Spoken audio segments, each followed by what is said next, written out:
Umm Salama ബീവി റളിയല്ലാഹു അൻഹ ചോദിക്കുകയാണ്, യാ റസൂലല്ലാഹ് അല്ലിംനി കലാമൻ നഖൂൽ ഇൻദ അദാനിൽ മഗ്രിബ്. നബിയേ, മഗ്രിബിന്റെ ബാങ്ക് വിളിക്കുന്ന സമയമുണ്ടല്ലോ, ആദം നബി അലൈഹിസ്സലാമിന്റെ പാപം പടച്ചതമ്പുരാൻ പൊരുത്തപ്പെട്ടു കൊടുത്ത സമയമാണല്ലോ. ആ സമയത്തിൽ എന്റെ പാപം പടച്ചതമ്പുരാൻ പൊരുത്തപ്പെടാൻ പാകപ്പെടുന്ന എന്തെങ്കിലും ഒരു ദുആ എനിക്ക് പറഞ്ഞു തരൂ യാ റസൂലല്ലാഹ്. അപ്പോൾ നബി തങ്ങൾ ഉമ്മു സലമയോട് പറയുകയാണ്, ഉമ്മു സലമ ഖൂലി, നീ പറയണേ, മഗ്രിബിന്റെ ബാങ്ക് വിളിക്കുന്ന സമയത്തിൽ നീ പറയണേ എന്തിനെ?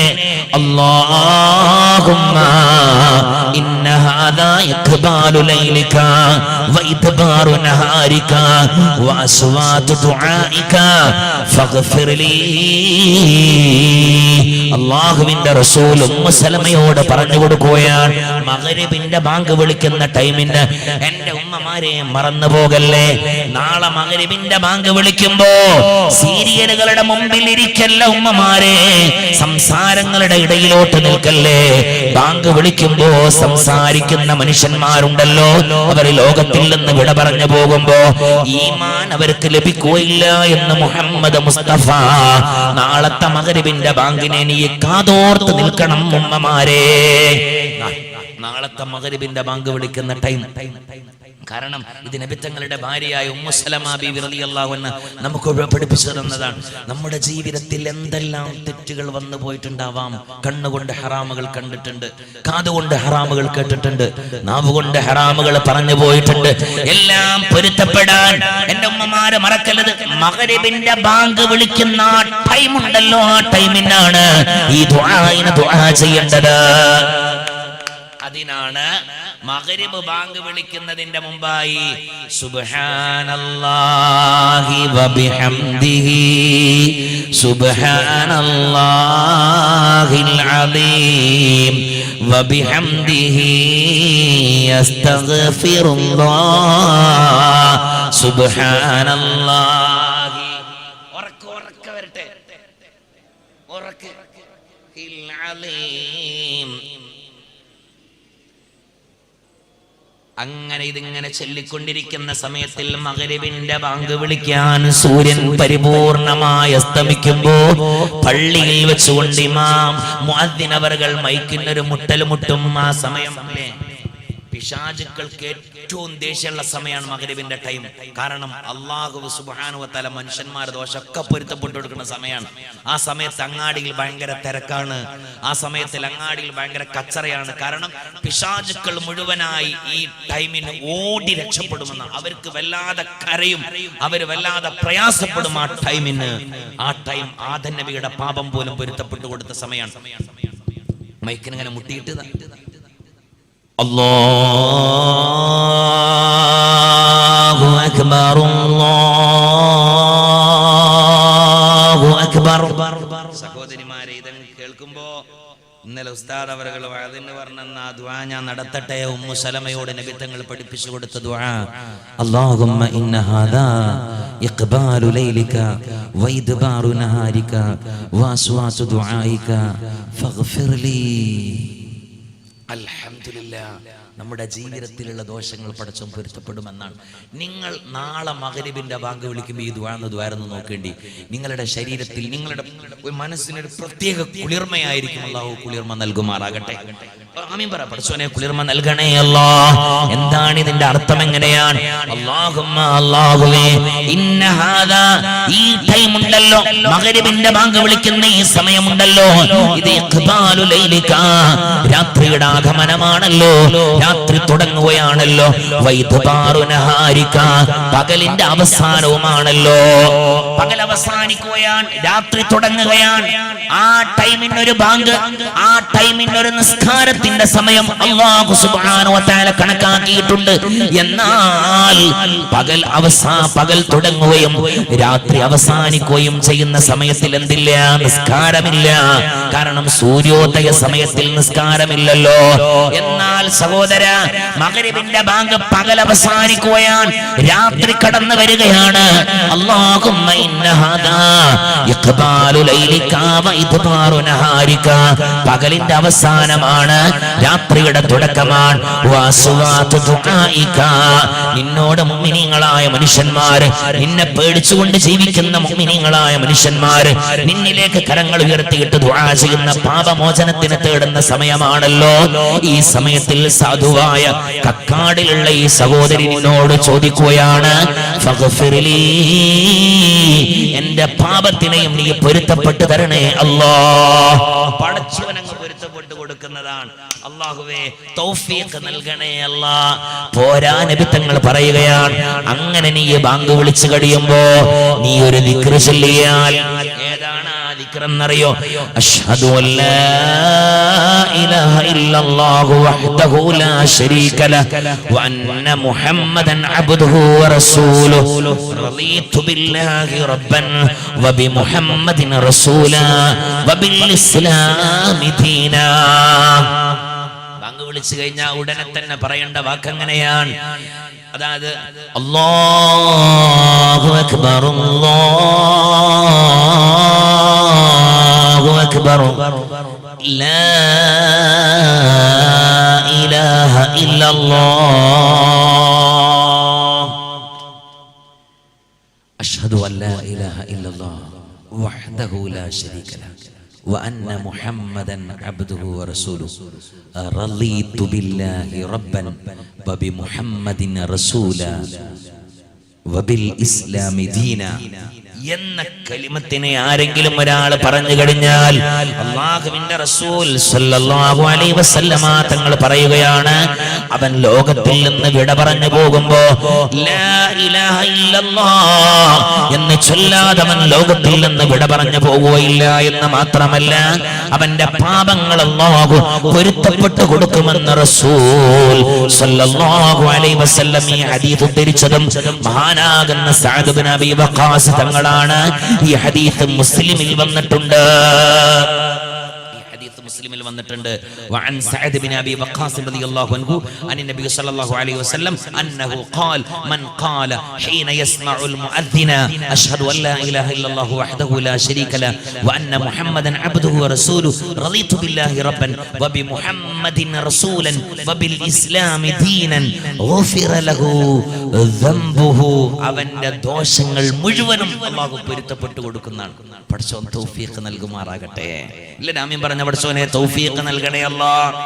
ഇതും ഞങ്ങളുടെ ജീവിതത്തിൽ ഇന്നു മുതൽ പകർത്തുവാൻ തൗഫീഖ് നൽകണേ അല്ലാഹ്.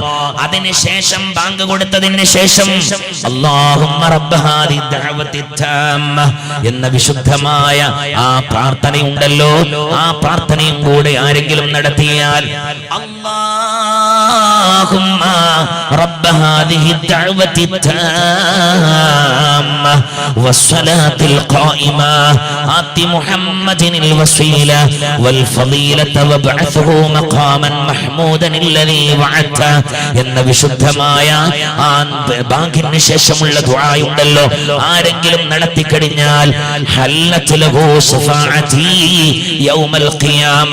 നാളെ മഹ്ശറാവൻ സഭയിലോട്ട് കോടാനിക്കോടി വരുന്ന മനുഷ്യന്മാർ ഒരുമിച്ച് കൂടിയിട്ട് കക്ഷങ്ങളിൽ രോമങ്ങളെല്ലാം മടങ്ങി വരുന്ന കോടതിയാണ്. അതൊരു വല്ലാത്ത കോടതിയാണ്. ഖബറിൽ നിന്ന് മനുഷ്യന്മാരെല്ലാവരും എഴുന്നേൽക്കുന്ന സമയം ഉടുതുണിക്ക് മറുതുണിയില്ലാതെ, ആരുടെയും ശരീരത്തിൽ കുപ്പായമില്ല, മാക്സില്ല, ഫർദയില്ല, കക്ഷങ്ങളിൽ രോമങ്ങളെല്ലാം. എത്ര രോമമാണോ നമ്മൾ വടിച്ചു കളഞ്ഞത്, എത്ര രോമമാണോ നമ്മൾ പറിച്ചു കളഞ്ഞത്, എല്ലാ രോമവും മടങ്ങി വരുന്ന കോടതിയാണ്. സുബ്ഹാനല്ലാഹ്. തലയുടെ മുടികളെല്ലാം എത്രയാണോ നമ്മൾ വെട്ടിക്കളഞ്ഞത്, എത്രയാണോ കൊടിഞ്ഞു പോയത്, എല്ലാം മടങ്ങി വരുന്ന കോടതിയാണ്. മീശരോമം എത്രയാണോ വെട്ടിക്കളഞ്ഞത്, എത്ര രോമമാണോ നാം വടിച്ചു കളഞ്ഞത്, എല്ലാ രോമവും മടങ്ങി വരുന്ന കോടതിയാണ്. താടിയുടെ രോമം എത്രയാണോ നമ്മൾ വടിച്ചു കളഞ്ഞത്, എത്രയാണോ നമ്മൾ വെട്ടിക്കളഞ്ഞത്, എല്ലാം മടങ്ങി വരുന്ന കോടതിയാണ്. സുബ്ഹാനല്ലാഹ്. ലക്ഷക്കണക്കിന് കോടാനിക്കോടിക്കണക്കിന് മനുഷ്യന്മാരെല്ലാവരും സംഗമിക്കുമ്പോ അതിന്റെ പിന്നിലായി നിൽക്കുന്നത് അല്ലാഹു സുബ്ഹാനഹു വ തആല പടച്ച മറ്റൊരു വർഗമായ ജിന്ന് വിഭാഗങ്ങളാണ്. അതിന്റെ ബാക്കിൽ വരുന്നത് മലക്കുകളാണ്. എല്ലാ ജീവജാലങ്ങളെയും ഒരുമിച്ച് കൂട്ടുന്ന മക്ഷറയുണ്ടല്ലോ, ആ മക്ഷറാവൻ സഭയിൽ ഒരു ചാണകല സൂര്യൻ ഉദിക്കുമ്പോ സുബ്ഹാനല്ലാഹ് മനുഷ്യന്മാരെല്ലാവരും വിയർപ്പിൽ മുങ്ങിയും പൊങ്ങിയും കളിക്കുന്നതാണ്. സുബ്ഹാനല്ലാഹ്. ആ സമയത്തിൽ റസൂലുള്ളാഹി തങ്ങൾ പറയുകയാണ്, ആ മക്ഷറ എന്ന കോടതിയിൽ ഒരാൾക്ക് മാത്രമാണ് ഹിസാബില്ലാത്തത്. ഒരാൾക്ക് മാത്രം ഹിസാബില്ല.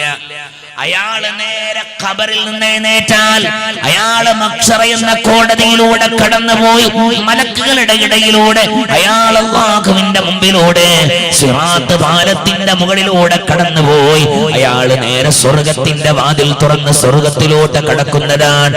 അയാൾക്ക് മഹ്ശറയിൽ താമസമില്ല. ഉമർ ബിൻ ഖത്താബ് റളിയല്ലാഹു അൻഹുവിന് പോലും മഹ്ശറയിൽ താമസമുണ്ട്. വർഷങ്ങളുടെ വൈദൂരമുള്ള വല്ലാത്തൊരു കോടതിയാണ് ആ കോടതി. ആ കോടതിയിൽ ഒരാൾക്ക് മാത്രമാണ് ആ കോടതിയിൽ നിൽക്കണ്ടാത്തത്. സ്വഹാബത്ത് ചോദിക്കുകയാണ്, അതാരാണ് യാ റസൂലല്ലാഹ്? അപ്പൊ നബി തങ്ങൾ പറയുകയാണ്, അതെന്റെ പ്രിയപ്പെട്ട കൂട്ടുകാരൻ അബൂബക്കറാണെന്ന് മുഹമ്മദ് മുസ്തഫ സല്ലല്ലാഹു അലൈഹി വസല്ലം. അബൂബക്കർ തങ്ങൾക്ക് നാളെ മഹ്ശറയില്ല, ഒരു ഹിസാബുമില്ല. അബൂബക്കർ സിദ്ദീഖ് തങ്ങൾക്ക് അബൂബക്കർ സിദ്ദീഖ് തങ്ങളുടെ കോലം ഇങ്ങനെയാണ്, മെലിഞ്ഞ ശരീരമാണ്. ഹംസിയ കിതാബ് പറയുന്നു, മെലിഞ്ഞ ശരീരമാണ് അബൂബക്കർ സിദ്ദീഖ് തങ്ങളുടെ കോലം. വെളുത്ത നിറമാണ്, കഴുത്ത് നീളമുള്ള കഴുത്താണ്, വിശാലമായ നെറ്റിയുടെ ഉടമയാണ്, കണ്ണ് കുഴിയിലേക്ക് ഇറങ്ങിയ കണ്ണുകളാണ്, കവിൾത്തടം മുട്ടിയതാണ്, മൂട്ടിൽ താടിയുള്ള സ്വഹാബിവരനാണ്. ഇവിടെ താടി വരാറില്ല. വല്ലാത്ത വിനയമുള്ള സ്വഹാബിയാണ്, ആരോടും സൗമ്യമായ രീതിയിൽ സംസാരിക്കുന്ന സ്വഹാബിയാണ്, വലിയ കച്ചവടക്കാരനാണ്. അവസാനം ഫഖീറായി ലോകത്തിൽ നിന്ന് വിട പറഞ്ഞു പോയ സ്വഹാബിവരനാണ് സയ്യിദുനാ അബൂബക്കർ സിദ്ദീഖ് റളിയല്ലാഹു അൻഹു. അബൂബക്കർ തങ്ങൾക്ക് മാത്രമാണ് നാളെ മഹ്ശറ എന്ന കോടതിയിൽ ഹിസാബില്ലാത്തത്. ആ മഹ്ശറ എന്ന കോടതിയിലോട്ട് കോടാനിക്കോടി വരുന്ന ജീവജാലങ്ങൾ ഒരുമിച്ച് കൂടുന്ന മഹ്ശറയിൽ ഈ വിഭാഗം മനുഷ്യന്മാര് കടന്നു വന്നാൽ അവർക്ക് എന്റെ ശഫാഅത്ത് നിർബന്ധമാണെന്ന് മുഹമ്മദ് മുസ്തഫ സല്ലല്ലാഹു അലൈഹി വസല്ലം. ഒരു ബേജാറാവണ്ട. ബാങ്ക് വിളിച്ചു കഴിഞ്ഞ ഉടനെ അല്ലാഹുമ്മ റബ്ബ ഹാദി ദഅവത്തി താമ്മ എന്നുള്ള ദുആഇനെ പതിവാക്കുന്ന ആളുകൾക്ക് മനസ്സിലായിട്ടില്ലേ? അല്ലാഹു തൗഫീഖ് നൽകുമാറാകട്ടെ. വളരെ ഭംഗിയോടുകൂടി ആ ദുആഇനെ പഠിക്കുകയും അത് പ്രാവർത്തികമാക്കുകയും ചെയ്യണം. അല്ലാതെ ലാ ഇലാഹ ഇല്ലല്ലാഹ് ലാ ഇലാഹ ഇല്ലല്ലാഹ് ആ മിണിങ്ങേനല്ല. അല്ലാഹുമ്മ റബ്ബ ഹാദി ദഅവത്തി താമ്മ رب هذه الدعوة التامة إلا الكريم اللهم رب هذه الدعوة التامة والصلاة القائمة آت محمد الوسيلة والفضيلة وابعثه مقاما محمودا الذي وعدته എന്നുള്ള വിശുദ്ധമായ ദുആ നടത്തിയാൽ ഹല്ലത്ത് ലഹു ശഫാഅതി യൗമൽ ഖിയാമ, അവനിക്ക് എന്റെ ശഫാഅത്ത് ഉണ്ടെന്ന് റസൂൽ സല്ലല്ലാഹു അലൈഹി വസല്ലം. ഞാൻ പറഞ്ഞു വന്നത് മഗ്രിബിന്റെ ബാങ്ക് വിളിക്കുന്ന ടൈമിനാണ് മഹാനാകുന്ന അഹ്മദ് ഹുമൈദ് തങ്ങളുടെ മകനായ അബ്ദുൽ മുഖ്തദിറിന്റെ മകനായ അബൂ യാക്കൂബ് റളിയല്ലാഹു അൻഹു ലോകത്തിലോട്ട് ജനിച്ചു വീഴുന്നത്. ഞാൻ പറഞ്ഞു വന്നത് മാസവും ശ്രേഷ്ഠതയുള്ളതാണ്, സമയവും ശ്രേഷ്ഠതയുള്ളതാണ്, രാവും ശ്രേഷ്ഠതയുള്ളതാണ്, ടൈമും ശ്രേഷ്ഠതയുള്ള ടൈമാണ്. ആ സമയത്തിലാണ് അബൂ യാക്കൂബ് എന്ന കുഞ്ഞുമോൻ ഭൂമി ലോകത്തിലോട്ട് വരുന്നത്. ചെറുപ്പത്തിൽ തന്നെ പിതാവ് ലോകത്തിൽ നിന്ന് വിട പറഞ്ഞു പോകുകയാണ്.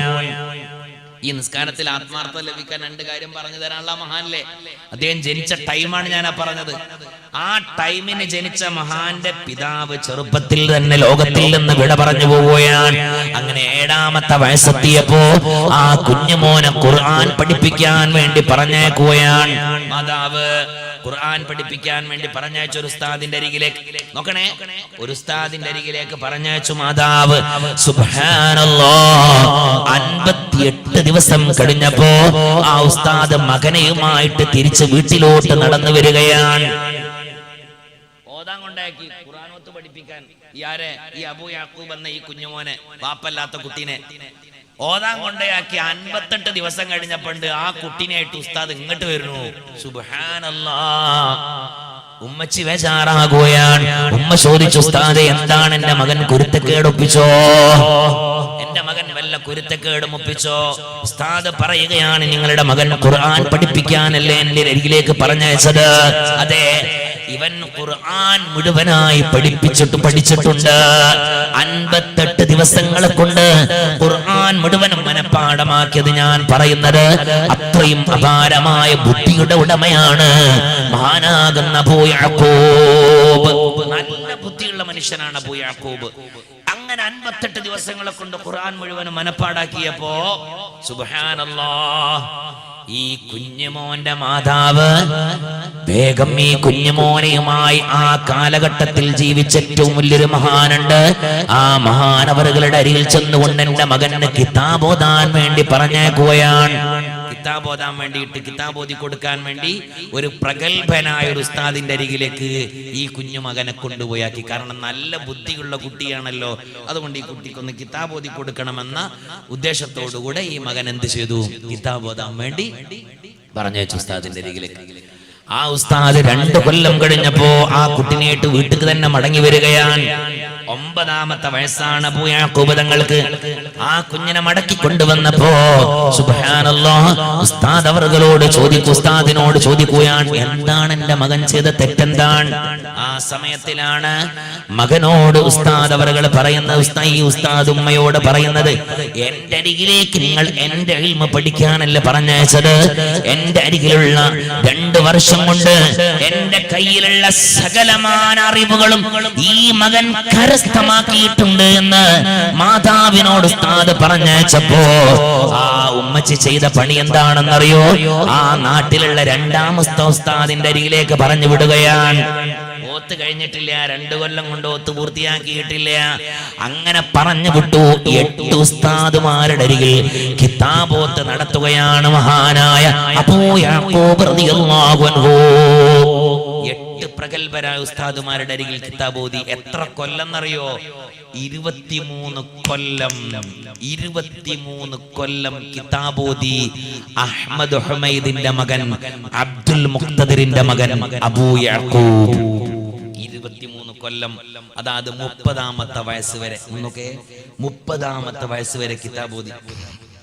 അങ്ങനെ കിതാബൊക്കെ ഓതി കഴിഞ്ഞപ്പോ പിന്നെ ഈ മകനിക്ക് തോന്നി, ഞാൻ ഇത്ര കാലം കിതാബോതിയിലെ, ഇനി കിതാബോത്ത് ഞാൻ നിർത്തുകയാണ്, ഞാൻ എന്റെ പൊരേക്ക് വീട്ടിലേക്ക് പോവാണ്. സുബ്ഹാനല്ലാഹ്, വീട്ടിലേക്ക് പോകാൻ വേണ്ടിയിട്ട് കിതാബുകളെല്ലാം മടക്കി കെട്ടിയിട്ട് ഈ മകൻ വീട്ടിലേക്ക് യാത്ര തിരിക്കുകയാണ്. ഒരുപാട് വർഷങ്ങൾ ഉമ്മയിൽ നിന്ന് പിരിഞ്ഞു നിന്നിട്ടുണ്ട്. അങ്ങനെ അവസാന സമയത്തിൽ 30ാമത്തെ വയസ്സിൽ തന്റെ പ്രിയപ്പെട്ട മാതാവിനെ കാണാൻ, തന്റെ പ്രിയപ്പെട്ട ഉമ്മച്ചിയുടെ അരികിൽ താമസിക്കാൻ മഹാനാകുന്ന അബൂ യാക്കൂബ് റളിയല്ലാഹു അൻഹു ആ ഉമ്മച്ചിയുടെ അരികിലേക്ക് കടന്നു വന്നിട്ട് തന്റെ വീട്ടിലേക്ക് വന്നപ്പോ സുബ്ഹാനല്ലാഹ്, ആ വീട്ടിൽ തന്റെ മാതാവിനെ കാണാനില്ല. അയൽവാസിയായ ഒരു കളവത്തിയായ ഉമ്മാമയോട് ചോദിച്ചു, അല്ല ഉമ്മാമ, ഈ വീട്ടിൽ ഒരു ഉമ്മയുണ്ടായിരുന്നല്ലോ, അവരെവിടെ പോയി? ഉമ്മാമ ചോദിച്ചു, മോനെ നീ ആരാണ്? കാരണം അത്രയും കൊല്ലായി ഓതാൻ പോയിട്ട്, അത്രയും കൊല്ലായി കിതാബ് ഓതാൻ പോയിട്ട്. ഇപ്പൊ അങ്ങനല്ല, ഇപ്പൊ കിതാബ് ഓതാൻ പോയാൽ ആഴ്ചയിൽ ലീവാണ്. ചേർത്തുമ്പോ തന്നെ ചോദിക്കാണ്, കുട്ടിക്ക് എന്നൊക്കെ ലീവ് ഉള്ളത് അല്ലേ? ആഴ്ചയിൽ ലീവാണ്. അതുപോലെ തന്നെ എവിടെ സൽക്കാരുണ്ടോ കുട്ടികളെ കിട്ടണം. ഉസ്താദേ ഒന്ന് വിടൂ എന്റെ മോനെ. എന്റെ എളാമന്റെ പിന്നെ പൊരന്റെ അടുത്തുള്ള ഒരു പെണ്ണ്, ആ പെണ്ണിനെ കെട്ടിച്ചു കൊടുത്തുള്ള മൂത്താപ്പാന്റെ, അങ്ങനെ തുടങ്ങിയിട്ടുള്ള ഒരു അകന്ന ബന്ധു, അതിന്റെ കല്യാണം ഉണ്ട്, വിടുവോ? സുബ്ഹാനല്ലാഹ്, ഓതി പഠിക്കുന്ന മക്കൾ ഒരിക്കലും ലീവിന് കൊണ്ടുപോകരുത്. അതൊരു നല്ല കാര്യമല്ല. മനസ്സിലായിട്ടില്ല? മഹാനായ അബൂ യാക്കൂബ് തങ്ങൾ 30 കൊല്ലം കിതാബ് ഓതി വന്നു ഉമ്മയുടെ അരികിൽ. ആ മകൻ പറഞ്ഞു, ഞാൻ ഈ ഉമ്മയുടെ മകനാണ്. അപ്പയാണ് ഉമ്മാമ പറയുന്നത്, നിങ്ങളുടെ മാതാവ് ലോകത്തിൽ നിന്ന് വിട പറഞ്ഞു പോയിരിക്കുകയാണ്. സുബ്ഹാനല്ലാഹ്, താങ്ങാൻ കഴിയുന്നില്ല വിഷമം. അപ്പയാണ് കിതാബുകളെല്ലാം ഒരു ഭാഗത്തെടുത്ത് വെച്ചിട്ട് തന്റെ പിതാവും പിതാവിന്റെ പിതാവും ചെയ്തൊരു കാര്യമുണ്ട്. ഇറാഖിന്റെ മരുഭൂമിയുടെ നടുഭാഗത്തിൽ ഉയർന്നു നിൽക്കുന്ന വലിയൊരു പർവ്വതമുണ്ട്. ആ പർവ്വതത്തിന്റെ പേരാണ് ജബലുൻ നബാത്ത്. ആ പർവ്വതത്തിൽ പർവ്വതത്തിന്റെ പേരാണ് ജബലുൻ നബാത്ത്. വല്ലാത്ത കാടുള്ള പർവ്വതമാണ്. അതിലേക്ക് ഇടജന്തുക്കളും പിടിമൃഗങ്ങളും നിറഞ്ഞു നിൽക്കുന്ന വലിയ കൊടും കാട് നിറഞ്ഞ കാടുള്ള പ്രദേശമാണ്. ആ പ്രദേശത്തിലേക്ക് ജനങ്ങളാരും താമസിക്കാൻ പോകാറില്ല. ആ ഗുഹയുടെ മുകളിൽ വലിയൊരു ഗുഹയുണ്ട്.